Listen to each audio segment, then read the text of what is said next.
at the beginning of this year, everybody was talking about trading Pete Alonso, and Francisco Lindor got off to a terrible start, and this one stinks. That one sucks. Get rid of this guy. Get rid of that guy.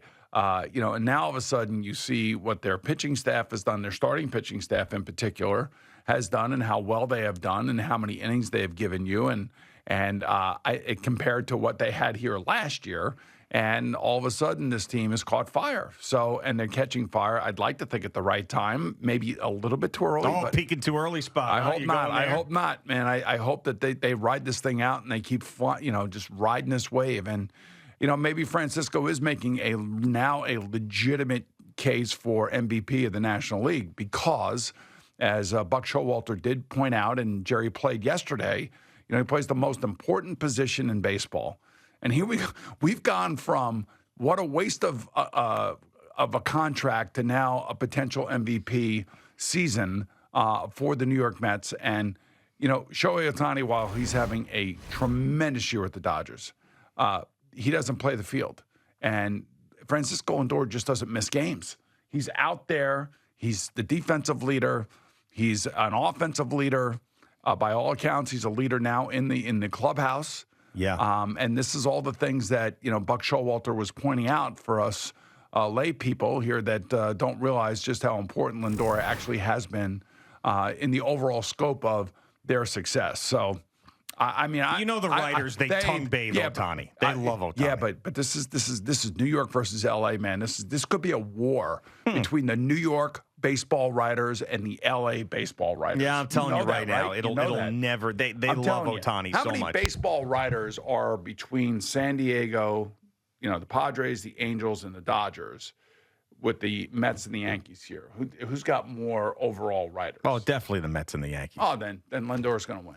Yeah, I don't know, man. And I don't really care if he wins the MVP or not. I'm just thrilled at the fact that he has turned into the guy that Steve Cohen traded for and paid. Yeah. I mean, that's a win. That's what makes me happy with this organization. Some of these other things and accolades would be great for him, but it really doesn't mean much in the long run. But I just, the fact that things were as low as they were, and I remember there was a couple of instances during the season where we talked about the pitcher, I forget his name, who threw his glove into the stands and basically said the Mets were the worst team in baseball. And then shortly after that, the Mets had played the Guardians in a series. And Francisco Lindor was asked, what's the thing you missed most about Cleveland? And he said, winning. Yes. And things just felt rock bottom at that point for the Mets as an organization. And Francisco Lindor didn't quit. He didn't become one of these guys in the clubhouse that was a negative influence. He turned into even a better leader than he was in years past. And I think that's easier to do when Scherzer and Verlander aren't around. And he's putting together a spectacular season. Now, David Stern says it might be the best season by a Mets position player ever. Now, we can go through and look at that stuff if you want. I don't want to get through. I don't want to go. But the point is, I'm not going into the weeds all that. The point is that the guy's been phenomenal. I think there's one season I want to look at. Can I look at one season? Yeah, go ahead. Want to look at one season? What? 2000, Mike Piazza. Okay, Mike Piazza. Because I felt like he should have won the MVP that year, and Jeff Kent did.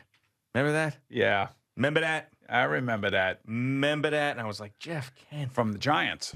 Yeah. Former Met. Mm-hmm. So 2000. Yeah, I mean, even 99, he was tremendous. Yeah, so he was MVP. So 2000, he had a better shot. He was voted third for the MVP, Piazza, that year. What were his numbers? His numbers? Yeah. He had 38 homers. Yep. 113 RBIs. Yep. He hit 324. Wow. With an OPS over 1,000. Oh, my God. Oh, my God. Oh, my God. And he was a catcher, for God's sakes. Right. So, hey. Catcher. Yeah. There was no DH. There was no DH. He had to play, baby. He's like Francisco Lindor. You got to play. You got to be out there. Yeah. Has Francisco Lindor, does he get any days off? No. I mean, when he's healthy, he plays. Right. What happens? Just go play baseball. Yeah. That's what you're supposed to do. I mean, in an era where we criticize a lot of these load management things and guys taking games off and weeks off for what seems to be minor injuries, he's the opposite. Ironman. He's our Ironman. He's our Cal Ripken. He's our Cal Ripken. Plays and then same position. Yeah, and then on the other side of things, will the Yankees finally make a move with Clay Holmes as the closer? Because they have, and we've cited many examples over the last number of years of the Yankees waiting too long to make a decision on a player, whether it be Gary Sanchez, whether it be Gleyber Torres, whether it be DJ LeMahieu this year, whoever it may be. They wait too long. And Clay Holmes with another blown save last night. Aaron Boone didn't say he's our closer. He didn't give that definitive, we're not making a move. I really do think that you're going to see a change there as the closer after what happened last night. You can't have it. You can't be a team that wants to win the World Series and have the guy who's blown the most saves in baseball as your closer. I agree. Can't do it. I agree. And, Boone is not going to, he's just not going to throw Clay Holmes under the bus. I mean, Clay Holmes can do that for himself. Yeah. Much like many other players who have come down the pipe, whether it be Edwin Diaz, his second year here? Well, it's first year here. Yeah. I mean, my God. I mean, worst season I've ever seen from a reliever. Right. So we talk about Lindor having the best season. Mm-hmm. I mean, that may have been the worst season ever. Yeah, it really, and also just the pressure on that particular deal and the fact that Brodie Van Wagenen took on that massive contract with Robinson Cano and then traded away the number one prospect, and Diaz was supposed to be, and he turned out to be the crown jewel. Right. No, but he did. But I mean, at that time, but it even like I would say like Diaz and despite some blow-ups in recent weeks, has turned the corner and I would say for the most part lived up to his contract. But I would also say that for Francisco Lindor, it took a while to get going, to get comfortable, and now all of a sudden, look at what he's doing. So this is the guy that was the winning shortstop in Cleveland. So, it's interesting. Do you think after last night's game, has the MVP odds, have they changed at all? You think they're going to still stay the way they are? I think they're going to still stay the way they are, man. I'm telling you, it's just one of those things. They love Ohtani so much. They can't get enough of him. But he's not pitching this year. I understand. And he's not playing the field. Are we discounting defense? I don't. Or are they just going to look at, the impact that he has had on a great Dodger team that's loaded when they're healthy? Yeah, let's see. MVP. I have to look these up because I don't think with FanDuel in New York, if it's something that's voted on by a human, you can't bet on it. You understand what I'm saying? I get it, but you understand where to go. You know what you're doing. Yeah, I'm looking it up right now. I'm not seeing a change, by the way. You're not seeing a change from yesterday. So where does Lindor sit on that list? Third, second, second. It's Ohtani minus 5,000, meaning you'd have to put up $5,000 to win $100, and Lindor plus 900, which means if you put up $100 and he wins, you win 900. So it's massive odds in Ohtani's favor right now. I would say if the Mets make it to the playoffs, maybe Philadelphia collapses here. That'd be something, maybe right? Turn to collapse. Yeah, I mean that would be something. But if 18 years later, if they get to the playoffs and they went around, I know the playoffs don't have anything to do with the MVP voting. It's just for the regular season. But if they win the playoffs, if they go to the playoffs, Carlos Mendoza has got to be in the running for manager of the year. Yeah, I brought that up yesterday, yeah. Yeah, and Lindor has got to be a serious candidate for MVP. Although I agree with you. I think that there's just going to be such a bias because of Ohtani. Yeah, they love him, and they want him to be like such an all-time player in these MVPs that he racks up. So let me ask you this question. If he goes, Eddie just said in my ear, if he goes 50-50, 50 home runs, 50 stolen bases, it's never been done. But he doesn't play the field. He doesn't play half the game. He sits on his ass, for 4 hours. Yeah, but you're right. Like we're discounting how important a shortstop is. But his numbers to the game are so of much baseball. better offensively. The offensive numbers are. Yeah. So I'm going to tell you the defensive numbers that Lindor is putting up just absolutely obliterate Ohtani. Yeah, I mean, can we look at the total baseball player or no? Yeah, of course you can. Yeah. That's what I'm doing. Yeah, you can. I don't know what you're doing. Well, I'm just, I And don't. Eddie, Mr. 50-50 over there, but 50-50, but maybe it's because I'm with he you, doesn't though. have to play a field. I'm with you. I think Lindor is the MVP. Well, You're also talking about a team in L.A. Now, they've had some injuries, but they have an insane roster. yes, Ridiculous. I know that. Whereas the Mets, who have a very high payroll, don't really have all that impressive of a roster. So Lindor's importance to that team is then magnified. So I'm with you. I mean, listen, if he ends up winning the MVP, great. But We are looking at offensive numbers only. That's all we're looking at. If I were only looking at offensive numbers, I'd say, yeah, of course, Shohei Ohtani. Yes, and all my Dodger fan friends, you got a lot of those. Drew Kaliski. Oh, he's a Dodger. That's right. I knew that. Huge Yeah, Dodger fan. I knew that. You know, oh, Ohtani this, Ohtani that, blah, blah, blah, blah, blah, blah, blah. You know, listen, he doesn't play defense. You Not gotta this play year, he defense. doesn't.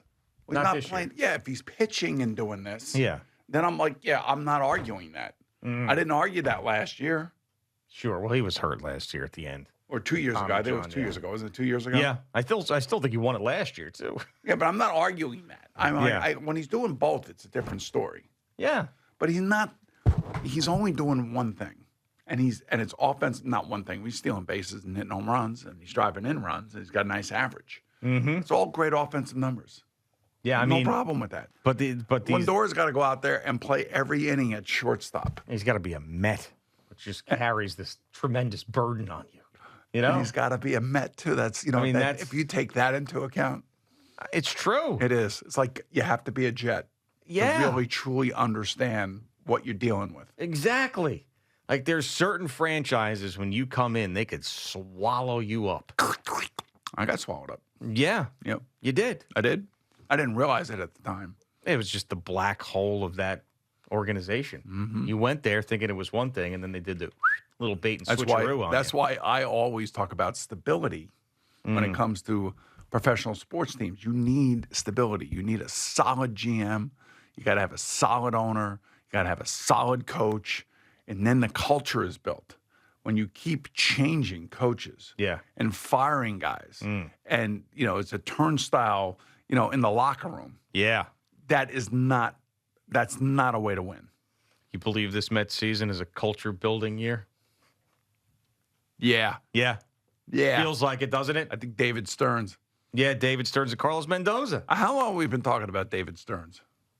Probably 2.5 years, 3 years. At least, right? Yeah. Like when he got moved to something in Milwaukee that didn't seem like it was real. Yeah, they changed his title. It wasn't the general manager. He was sort of like a guy who oversaw the department, and everybody knew he was a Mets fan. And Steve Cohen was Wasn't he not. like an advisor to the owner? I forget, but It's yeah. usually what happens. And everybody knew he was a Mets fan, and Steve Cohen was told by people this is a guy you got to hire. And yeah, I mean, we kind of, it was like an arranged marriage. It was going to happen at some point. Eventually, it was going to happen. Yeah, and so far, so good. Yeah, it didn't start out great. Surprising the But hell out of me. he's been changing and burning and churning and trying to bring guys in here. And he's hit on some, man, especially at the starting position. exactly. Pitcher. Yeah, I'm a little tired this morning. I get it. I understand. What'd you do yesterday? Stayed up late? I did. I was watching the Yankee disaster. Man, your body doesn't just shut down. When I can't help it. Listen, man, we're back in it now, man. No, I know. And my brain was going because of another blown save. And I was just thinking about all the Yankee fans that I have as friends and how miserable they were going to be today and how they're going to be screaming and yelling about Clay Holmes. Well, yeah.